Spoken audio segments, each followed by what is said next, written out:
Accounting Information System. Nanti kalau kalian ambil jurusan akuntansi, ada ketika semester 3, itu ada saatnya kalian mengambil Accounting Information System, itu dalam satu mata kuliah sendiri ya, selama 1 semester. Nah, kalau bukan jurusan akuntansi, di sini kita diperkenalkan apa sih sistem informasi akuntansi. Sebenarnya kalau dikatakan sistem informasi ya, itu luas sekali. Ada sistem informasi manajemen, ada sistem informasi bisnis. Nah, kita mencoba untuk mengerucutkan sistem informasi itu ke dalam yang mata kuliah kita pelajari, yaitu khusus yang berhubungan dengan akuntansi saja. Nah, karena berhubungan dengan akuntansi, di sini itu berhubungan dengan proses semua pengumpulan data. Mulai dari data mentah, kita olah dalam sebuah proses, entah nanti secara manual atau computerized. Tentunya data itu diharapkan menjadi informasi. Jadi data yang masih mentah, nanti kita bisa olah, kemudian outputnya disebut dengan informasi yang digunakan untuk mengambil keputusan. Bagaimana caranya? Kita sudah punya berbagai macam siklus akuntansi meliputi, mulai dari kita kumpulkan bukti dokumennya dulu, kemudian kita buat jurnal transaksi. Dari jurnal transaksi kita buat selanjutnya general ledger, buku besar, neraca saldo, trial balance, disesuaikan, kemudian ada jurnal penutup dan seterusnya gitu ya. Meliputi apa saja di sini yang tadi saya sempat bilang. Utamanya sumbernya itu harus dari dokumen dulu yang jadi bukti nyata untuk kita melakukan transaksi. Contoh, kalau kita mau tahu besarnya penjualan hari itu berapa, ya harus ada nota penjualan yang menyatakan kita sudah jual ke customer dengan harga jual berapa. Kalau kita sudah mengeluarkan beban, misalnya beban listrik, harus ada buktinya beneran. Beban listrik yang sudah kita bayar ke PLN itu berapa, dan seterusnya. Bisa manual, bisa secara komputerized ya.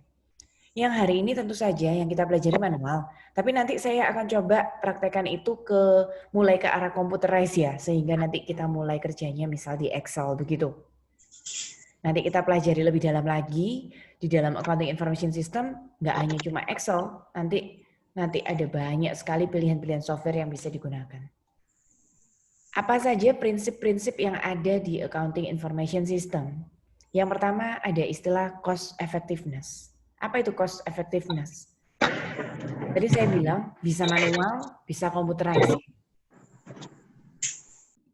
Jadi perusahaan itu boleh memilih, nggak harus manual atau nggak harus computerized. Contoh, dia memilih manual, nggak apa-apa. Asalkan kalau milih manual atau computerized, biaya investasi di dalam training karyawannya, di dalam belajar softwarenya itu tadi, kalau misalnya pakai computerized, kira-kira cost yang dikeluarkan sama benefit yang diterima itu dibandingkan bagaimana? Kalau benefitnya lebih banyak, ya nggak apa-apa. Sistem itu silakan diterapkan, dijalankan. Tapi jangan sampai memaksa. Kalau memang ukuran perusahaannya masih kecil, belum masih membutuhkan software yang aneh-aneh begitu, jangan invest terlalu besar yang akibatnya cost-nya lebih besar daripada benefit yang diterima dari informasi. Jadi maksudnya tetap pentingkan benefit harus lebih besar daripada cost. Kemudian, output yang dihasilkan dari sistem informasi itu harus mudah dimengerti. Harus relevan dalam pengambilan keputusan. Informasinya harus cocok sama apa yang lagi keputusan mau kita ambil. Reliable itu harus bisa diandalkan. Jadi di dalamnya itu mengandung informasi yang akurat, tepat waktu, dan mengutarakan apa yang sebenarnya terjadi di perusahaan. Bukan dikurangi, bukan dilebihkan begitu ya. Walaupun nanti yang baca usernya itu bisa user internal, masih ingat ada user internal, jajaran karyawan yang ada di dalam perusahaan, mulai dari yang tertinggi, direktur, staff gitu ya, sampai staff.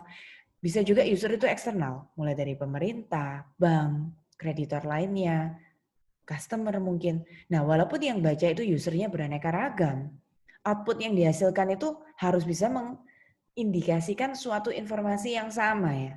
Kayak misalnya kita ngukur sesuatu pakai penggaris, atau kita timbang berat sesuatu pakai alat ukur yang namanya timbangan gitu ya, kalau kita mau bikin baker misalnya mau bikin roti.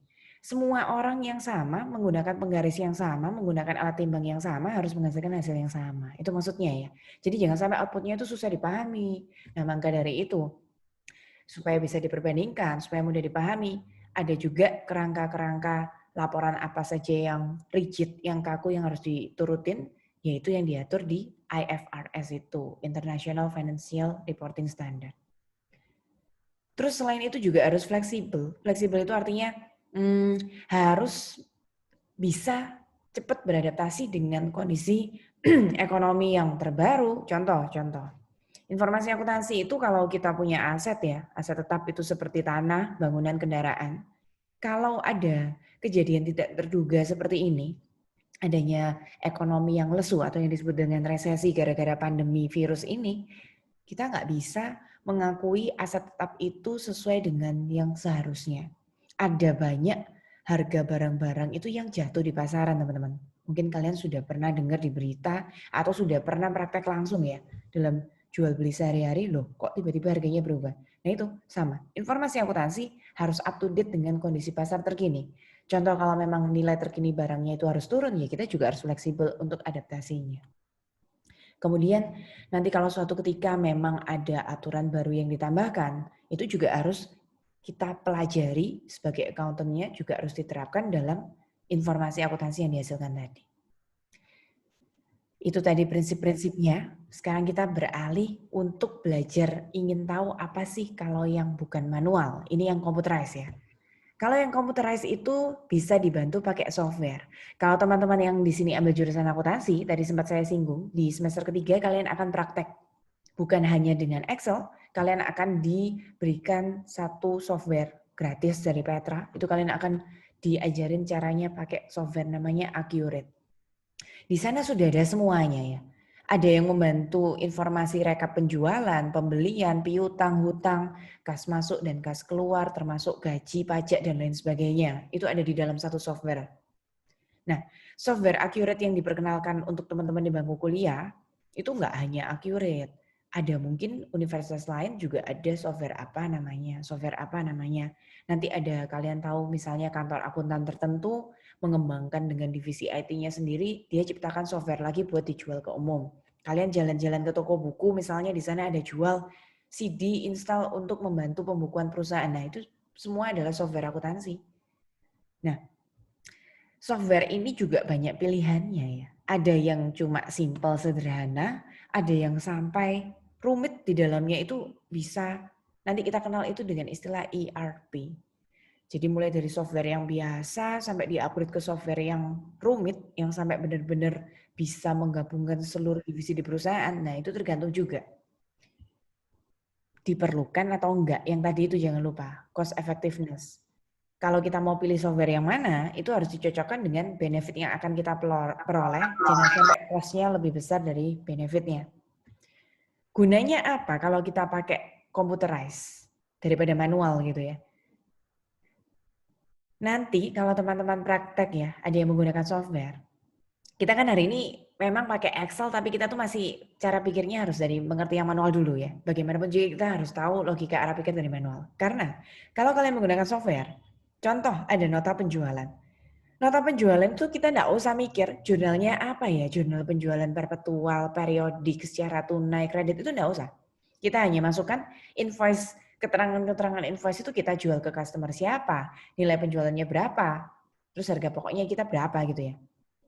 Nanti bisa keluar sendiri jurnalnya, bahkan bukan sampai level jurnal aja, tiba-tiba nanti bisa diolah sampai hasil akhirnya laporan laba ruginya berapa, neracanya berapa, itu langsung tergenerate di sana. Jadi satu kali input, tapi kita langsung dapetin jurnalnya, dapetin buku besarnya, dapetin bahkan sampai laporan keuangannya. Karena dibantu sama computerized, ya kalau kita ngitung manual aja debit kreditnya mungkin nggak balance. Nah kalau di sini bisa mengurangi human error ya, kesalahan yang tidak disengaja. Terus informasinya juga lebih cepat. Kalau manual kan kita butuh menghitung sendiri setiap saat, mungkin nggak bisa kalau kita mau tahu informasi sewaktu-waktu pagi hari, sore hari, atau malam hari di satu hari yang sama. Tapi kalau komputeran ya bisa, kita tinggal pilih menu-menunya di sana. Ini yang tadi saya bilang ya, dari yang paling sederhana Dari yang entry level sampai yang nanti disebut dengan ERP, Enterprise Resource Planning. Nah, nanti kita akan belajar mulai mengenal, tapi kita nggak bisa praktek computerize-nya ya teman-teman. Karena ini kalau diterapkan di perusahaan pun, contoh yang ERP itu kalau kalian pernah dalam dunia sehari-hari dengan istilah Oracle misalnya gitu. Nah, itu nggak bisa sehari dua hari. Itu bukan di perusahaan pun membutuhkan training khusus supaya bisa dipahami oleh karyawannya. Tadi itu yang perkenalan tentang computerize yang kelihatan lebih rinci, cepat gitu ya karena dibantu dengan komputer. Nah, kalau yang manual ya pakai tulis tangan. Biasanya digunakan kalau perusahaannya masih ya perdagangannya itu sehari, 2 hari itu masih bisa kalian handle kalau kira-kira ditulis tangan lah. Ya dari skala perusahaan mewakili ya, ada perusahaan yang masih perusahaan pedagang kecil misalnya, sama perusahaan yang sudah setiap harinya itu ribuan atau jutaan transaksi. Nah itulah kalian nanti memilih butuh manual atau butuh computerized. Tapi ya, entah manual atau computerized, ini loh yang paling penting. Kenapa kok kalian harus belajar mulai dari yang dasar gimana-gimana, memahami sesuatu yang canggih pun, itu tetap harus tahu konsep awalnya ya teman-teman. Kita harus tahu manual supaya bisa kita ngerti yang computerized. Kenapa?